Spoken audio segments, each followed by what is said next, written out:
Эти красивые красные прутья — это дерен. И вот сейчас, в конце зимы, в начале весны, как раз самое время его обрезать. Ну, в разных регионах по-разному. Вот здесь уже зеленеть начинают почки, то есть он уже проснулся. Самое время обрезать, чтобы он не тратил силы на вот этот ненужный рост. Почему ненужный? Вот такие яркие цветные побеги только однолетние. Поэтому я обрезаю дерен очень низко. Оставляю буквально небольшие пенечки, на которых просыпаются почки. Из корней идут новые побеги. И следующей зимой снова будет множество вот таких ярко-красных побегов. Причем сейчас они, видите, немножко разлапистые такие. А в следующем году они уже будут более вертикальные, более мощные. Их будет больше. И он будет с каждым годом все красивее и красивее. Но обрезать, повторюсь, надо очень коротко, если вы хотите вот такие яркие побеги иметь.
А все эти обрезанные цветные побеги вы можете использовать либо для украшения придомовой территории, они вот так вот цветными будут оставаться все лето. Просто поставьте их в какой-то большой вазон, чтобы они не опрокинулись.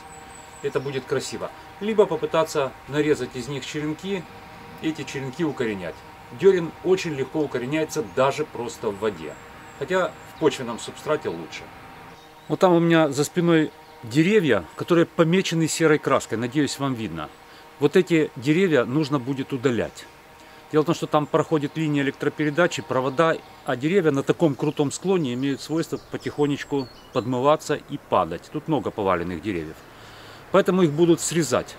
Но, конечно, делать это будем не мы, потому что эта работа довольно серьезная. Приедут специально обученные, как говорится, люди.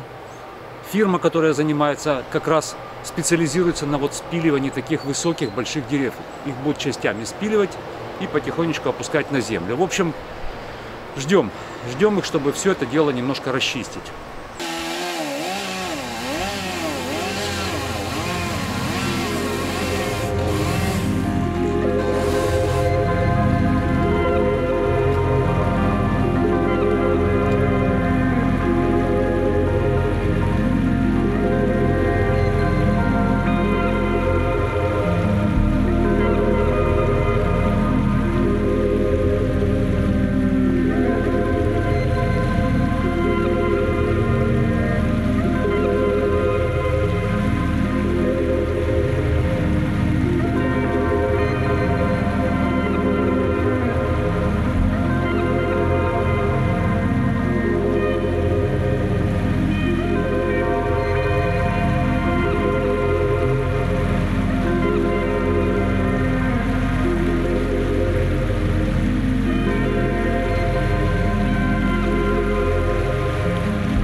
Ну и несколько слов про этот участок. Возле дома от лесной растительности освобождена небольшая территория, на которой высажены какие-то декоративные растения, кустарники, какие-то даже плодовые старые деревья растут.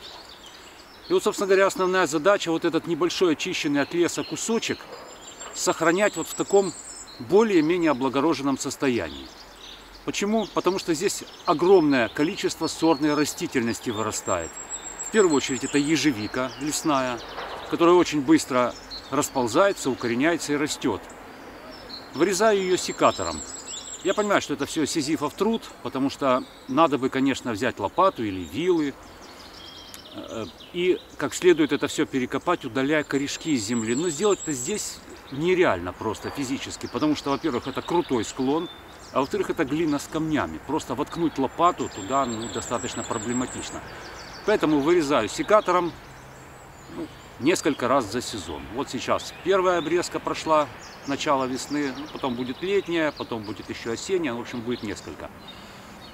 Кроме ежевики здесь вырастает большое количество лесного самосева. Деревья какие-то и дерен. Дерен видовой, к сожалению, не очень яркие побеги, не очень красивые, но тем не менее, в принципе, местами смотрится симпатично. Опять же, его можно стричь в виде каких-то топиарных форм, какие-то шарики, например, из него делать. Ну, я для того, чтобы побеги были цветными, в том числе и у дикого дерена, обрезаю его, фактически на уровне земли. Ну, а большая часть этого участка это лес, причем лес настоящий. Кстати, надо пойти проверить свои фотоловушки.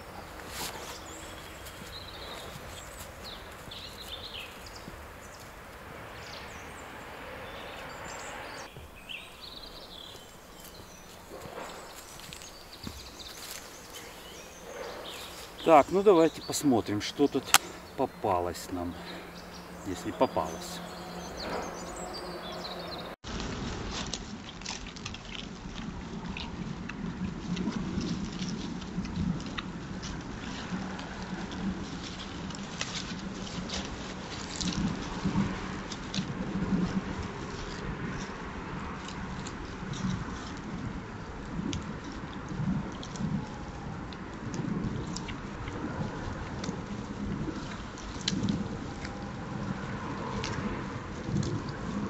То есть лес тут настоящий. Вот эти животные, которые обитают за границами этого участка, подходят к забору вплотную. Забор здесь проволочный, поэтому, конечно, крупные животные пройти сюда внутрь на участок не могут, но мелкие, типа куницы, лисицы, вполне сюда попадают. Так что здесь весело. Еще один вопрос, который прозвучал в комментариях, каково это быть в Германии садовником, реально ли это? Ну, смотрите, ситуация такая, если вы имеете образование садовника и приехали сюда в Германию, в принципе, это реально, устроиться на работу, имея какую-то квалификацию, но вам нужно свою квалификацию каким-то образом доказать, ну, то есть, попросту говоря, наверное, сдать какой-то экзамен, и тогда вас возьмут в какую-то компанию, фирму работать именно садовником с довольно хорошей оплатой. Более простой способ – это пойти учиться на садовника здесь. Сначала вы проходите собеседование, тестирование, где определяют, подходит ли вообще вам профессия садовника. Если подходит, вы идете учиться. Учитесь несколько месяцев, но становитесь не садовником, вы становитесь помощником садовника. Проработав помощником садовника какое-то время, тоже несколько месяцев, по-моему, вы опять сдаете экзамены, тестирование какое-то проходите и уже получаете квалификацию садовника. Еще один вариант – это устроиться на какие-то подсобные работы. Еще не садовником, просто на подсобные работы. И постепенно, работая, заслужить доверие этой фирмы, в которой вы работаете, и вам начнут доверять уже более сложные, естественно, лучше оплачиваемые садовые работы. Почему так происходит?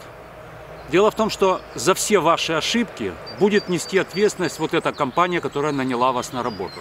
Если вы у клиента неправильно подстрижете живую изгородь или загубите какие-то растения, отвечать будет именно эта фирма. Поэтому, конечно, они хотят убедиться в вашей квалификации, поэтому вам придется потратить время на то, чтобы эту квалификацию доказать. Есть еще один вариант, конечно, это работать, как говорится, в черную. То есть вам платят наличные деньги, вы нигде не фигурируете ни в каких финансовых отчетах, Ну, это, честно говоря, путь в никуда. Да, вы деньги заработаете, но вы будете лишены вот этих вот социальных, как это называется сейчас, плюшек. А социальные плюшки, вот эти самые в Германии, вещь очень важная. Вот. Но тоже такой вариант не исключен. Сколько зарабатывает садовник? Ну, в принципе, расценки, конечно, разные на разные работы, но примерно. Минимальная оплата, как и везде в Германии, это примерно около 12 евро в час. При 40-часовой рабочей неделе нормальной, ну, можете посчитать, сколько вы будете зарабатывать в месяц. В принципе, довольно достойная оплата, и в Германии за эти деньги, в принципе, жить можно. Конечно, со временем, когда ваша квалификация будет расти, вам будут доверять более сложные работы, более ответственные, и, соответственно, естественно, оплата будет выше. Ну, по поводу этого участка еще пару слов.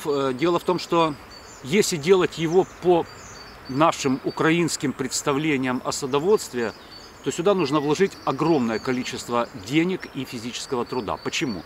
Ну, здесь очень крутой склон, плохая почва, и здесь, по большому счету, нужно делать террасы. То есть делать земляные работы, выравнивать какие-то куски, делать подпорные стенки, ставить, но сюда, на этот участок, нельзя загнать никакую технику. Здесь даже въезда нет для техники. Поэтому придется нанимать людей, которые будут заниматься сложной физической ручной работой. В Германии это стоит очень дорого. Поэтому никому это не нужно, и никто этого, в принципе, делать не будет. Поэтому вот задача такая: поддерживать в более-менее приемлемом состоянии вот то, что очищено, то, что уже есть культурного, что здесь растет. Ну а пускай большая часть будет оставаться просто лесом. Ну вот, на сегодня все. Спасибо, что смотрели. Увидимся. До скорых встреч.